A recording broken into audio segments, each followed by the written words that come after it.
Sa loob po ng 34 na taon kong pangangaral ng salita ng Diyos, araw-araw mga kapatid, hindi po nawawala yung inspiration. Maaari magsawa kayo sa akin pero ako hindi. Bakit? Kasi yung salita ng Diyos ang aking inihahatid sa inyo. Hindi ba magsawa kayo sa akin, wag lang sa salita ng Diyos. Dahil yung salita po ng Diyos ang pwedeng umayos ng ating mga buhay. Amen. Balikan po natin yung aking binasa.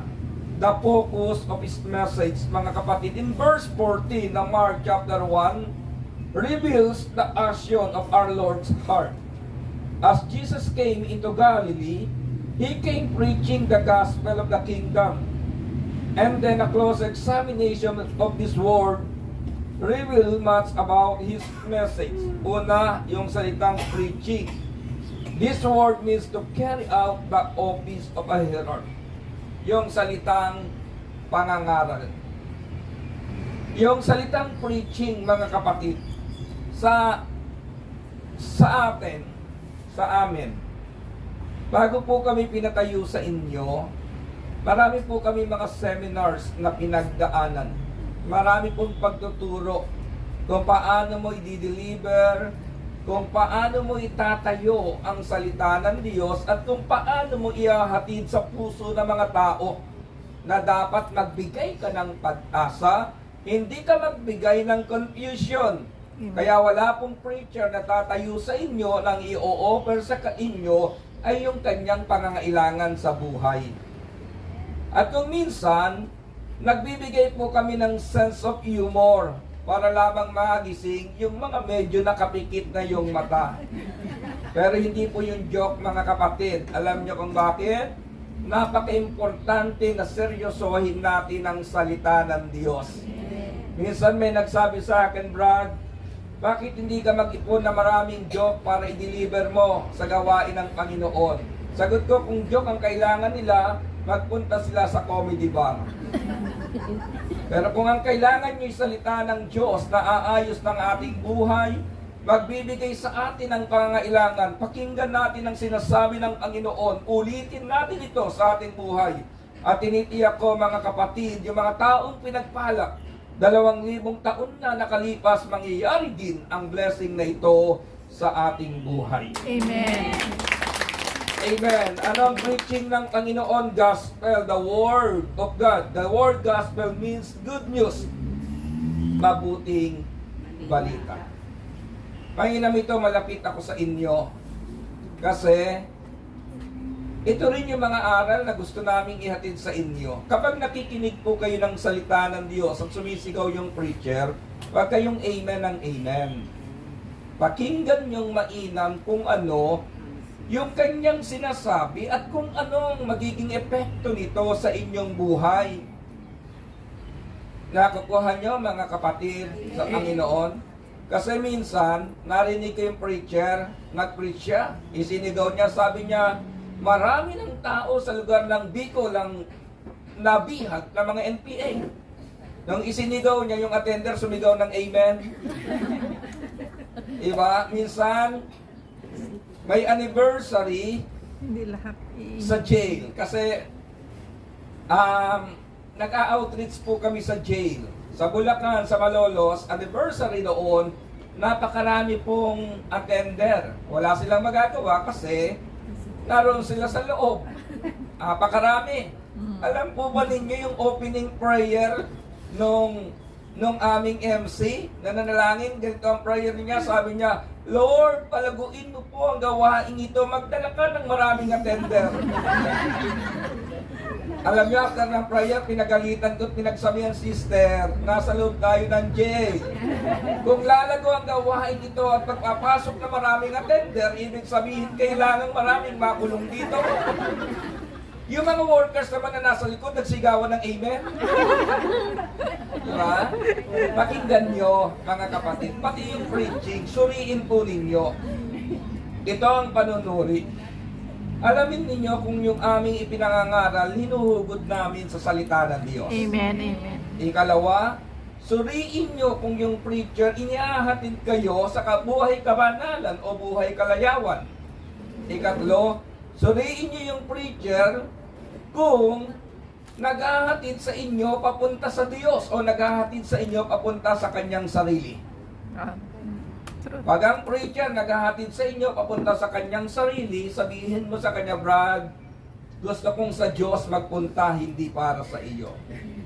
Amen? Amen. Kaya, mga kapatid, yung good news na dumarating sa atin, kailangan pong suriin natin pag nilayan natin.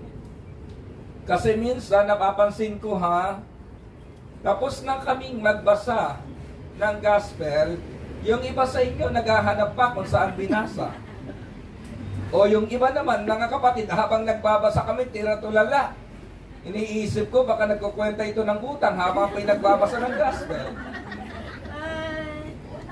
Lahat po ng bagay na pwede niyong isang tabi. Habang tumatayo kayo sa pakikinig ng salita ng Diyos, itabi ninyo. Alam po ba ninyo ang sabi ng servant leader sa atin? Na kapag inawit mo yung El Shaddai, ang tawag ay healing message. Nung unang panahon, tumatagal na kayo sa gawain ito, after preaching, kailangan pang patungan ng kamay ng preacher ang mga attender. Yung iba, kailangan pang tumumba. Hindi ba? Pag hindi tumumba, tinutulak ng preacher kasi may tagasalo naman.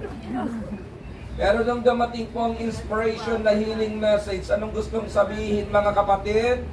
Kung mayroon po kayong karamdaman at dumarating sa inyo ang salita ng Diyos at ina-acknowledge ninyo, inaangkin ninyo na ito'y magkakaroon ng katuparan sa inyong buhay, samantalang kayo nakikinig, kumikilos ang kamay ng Diyos upang tayo pagalingin at iabot ang pangangailangan ng ating buhay. Amen. Amen. Ikatlo, mga kapatid, yung gospel na binabanggit dito, it's all about the kingdom of God. Jesus was not just preaching any good news. He was preaching the good news of the kingdom of God. Ang Panginoon, ang focus ng kanyang pangangaral ay tungkol sa paghahari ng Diyos. Tungkol sa paghahari ng Diyos. Sa gawain ito, mga kapatid, kung hindi tayo tatatag sa salita ng Diyos, marami pong nalalayo sa Diyos, hindi dahil sa nagkulang ang Diyos, kundi maraming taong nawala sa gawain ito kung kailan na answered prayer sila. May mga taong nalayo sa gawain ng Diyos, hindi dahil sa nagkulang ang Diyos. Ibinigay pa nga ng Diyos ang kanilang dalangin. Simpleng dalangin ng iba, Lord, ihatid mo ako sa Canada, maglilingkod ako sa iyo. Hinatid ng Panginoon, ngayon di mo na makita. Lord, bigyan mo ako ng apo, maglilingkod ako sa iyo. Binigyan ng Panginoon, ngayon di mo na makita ang katwiran, walang mag-aalaga ng kanyang apo. Amen, Lord, pagpalain mo lang ako, maglilingkod ako sa iyo. Pinagpala ng Panginoon, araw ng Sabado. Hindi makadalo ng prayer meeting, tanongin mo bakit? Maghahatid ako ng remittance. Hindi naman bawal maghatid ng remittance. Ang importante, mga kapatid, balikan natin lagi yung Diyos na nagdudulot ng lahat ng bagay na kailangan ng ating buhay. Balikan natin ang Diyos na nagbibigay ng lahat ng pangangailangan ng ating buhay. At kapag ganyan po ang ginawa natin, mga kapatid, mas lalo tayong mapapalapit sa paghahari ng Panginoon. Amen. Amen. Ika-apat na nais kong ihatid sa inyo, mga kapatid, yung preaching about the good news, about the kingdom of God. Ang preaching na ito ay magdudulot ng tunay na kahulugan ng pag-asa. Iba-iba yung ating pangangailangan. Amen? Pero ang common denominator, pera. Di ba? Pag sinabi mo, sister, babalik yung asawa mo, ang sabi niya, sana. Sister, magkakapera ka, amen. Parang mas okay pang magkapera kaysa bumalik yung asawa. Di ba? Parang ganun mga kapatid. Sister, single, makapag-aasawa ka, sana. Sister, magkakapera ka, bibigyan ka ng amo mo ng bonus. Ay, brat, amen.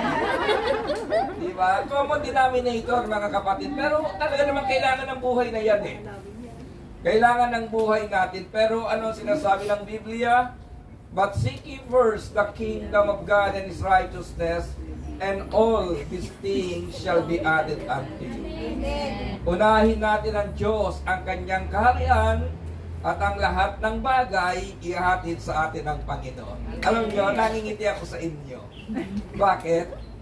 Kung ano nangyayari sa paligid, dala yung inyong mga mata, dala ang inyong damdamin. Yun po yung pagkakaiba ko, mga kapatid. Ito ha, kaya hindi ako magugulatin, hindi ako matarantahin, kalmado ako kasi nakapokus ako sa oras at panahon kung ano ang dapat kong paglaanan. Kaya kahit nagkakagulingan, minsan doon po sa St. Joseph, nawawala ng sound system, hindi ako nag-aalala. Bakit? Mahala si Brother Jeffrey dyan. Hindi ko problema yan. Ang problema kung mag-preach ako. Kaya ko sinasabi ang mga bagay nito, mga kapatid, basta ang buhay natin nakapokus sa salita ng Diyos, kahit may distraction sa paligid, ang salita ng Diyos ang magbibigay pa rin ng kayusan at proteksyon sa ating buhay. Amen. Ngayon, puntahan po natin ang verse 15. Napaka-importante ito, mga kapatid. Ano ang sabi ng Mark chapter 1, verse 15? The time has come, he said, the kingdom of God has come near. Repent and believe the good news. Dumating ng takdang panahon at malapit ng paghahari ng Diyos. Ano ang dapat response ng tao? Pagsisihan nyo talikdan ang inyong mga kasalanan at maniwala kayo sa mabuting balitang ito. Dalawang word po ang nais ilagay sa ating puso ng verse 15. Una, yung salitang repent. Pagsisihan at talikdan ang kasalanan. Hindi mahirap sa Diyos na pagpalain ang ating buhay. Hindi mahirap sa Diyos na ayusin ang ating kalagayan. Hindi mahirap sa Diyos na punuin ang ating puso ng kapayapaan, ang ating damdamin ng katiwasayan, at hindi mahirap sa Diyos, mga kapatid, na habang naroon ka sa kwartong iyong tinutulugan, damang-dama mo ang kapayapaan ng iyong puso. Ano ang susi, mga kapatid? Talikdan natin ang mga bagay na alam nating makapagpapahirap ng ating buhay. Alam po ninyo, ang buhay ng isang tao ay parang ganito. Nasa loob tayo ng isang kwarto na bukas ang pintuan. Sa kwartong iyan, narin yung sama ng loob at hinanakit, galit, mga di maiinam na atmosphere ng paligid. Kung hindi ka aalis dyan, kahit bukas ang pintuan, hindi ka makaalis dyan. Binuksan na ng Diyos ang pintuan para